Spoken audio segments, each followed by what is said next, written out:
Now once we know about buffer reader, let's talk about checked exception. Now what exactly it means. If you focus on this buffer reader and we have also returned throws exception, what will happen if I remove that? So if you remove that, it says unhandled exception type IO exception. Now what exactly it is? It says that this line, which is br.read line, might give you an exception. Now what type of exception? Let's say you're asking for the string value and then a user is not providing the proper input. Now that's an exception, right?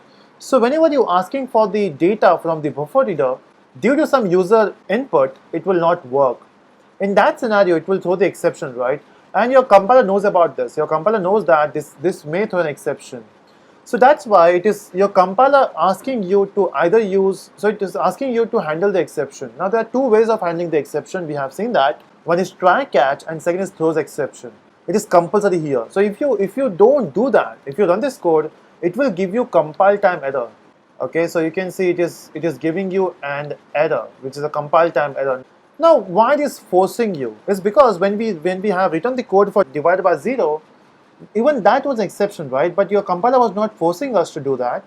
It's because, as we have seen in theory, your exception is divided into two parts. One is checked and unchecked. So when your compiler knows about it, that is checked exception. And when your compiler don't prompt you about the exception, that is unchecked exception. Now since if you go here, it says unhandled exception type IO exception. Now since IO exception is not a part of runtime exception, so only runtime exception subclasses are unchecked. Remaining all the exceptions are checked exception. Okay, so it is compulsory for you to handle the exception. So either you can handle the exception by using try catch, or we can say throws exception. And that's why whenever you use buffer reader, it is always good to handle the exception either with the help of try catch or with the help of throws exception. So that's how we use buffer reader and the exception. Now what happens is when you talk about checked exception or when you talk about resources. So when you talk about checked exception, it is compulsory for us to handle the exception, right? Now sometimes what happens is if I don't do this, if I don't use throws exception, I have to use try catch, right? So what I will do now is I will declare this object here, and later on I will create the object of it. Just here I will say initially it will be null, and then I'm assigning the value. Now we have to use try catch. Now where do we use try catch? So we'll simply say try here and we'll say catch exception E, and let's handle the exception here. Even we can print the message here. We'll say let's print E itself, and the problem is I want to expand the scope of n. Initially it will be 0, and then somewhere here it will get its value from the user. And yeah, that's it. That's how. Let's run this code now. Let's see if it is working. 78. Yeah, we got the output. What happens is this br.read line, I mean this buffer reader here, br, is a resource. Now what do you mean by resource? So whenever you talk about any classes which comes with the help of IO, they are resources.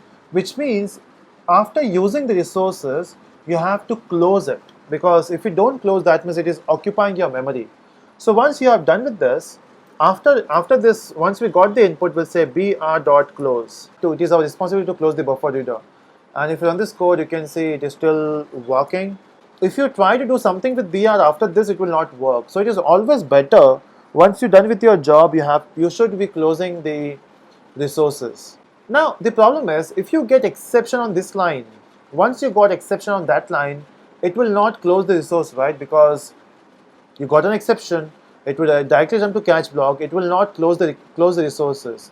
So it is always better to close the resources in finary block. And the most important use of finary block itself is to close the resource. So you should always close your resource inside a finary block. Okay, and just to handle that, we'll use throws exception here because your close itself is throwing an exception. Again, we can use try catch there, but it will take lots of code. I will use throws exception here. It is our responsibility to close the resources. So create a resource in try catch, handle the resource in catch block, and close the resources in finary block. That's how it should work. And if you run this code and if I give some improper input, you can see we got an exception. This is how it works, right? So that's how you should handle the checked exception, and that's how you should use buffer reader, and that's how you should close the resources.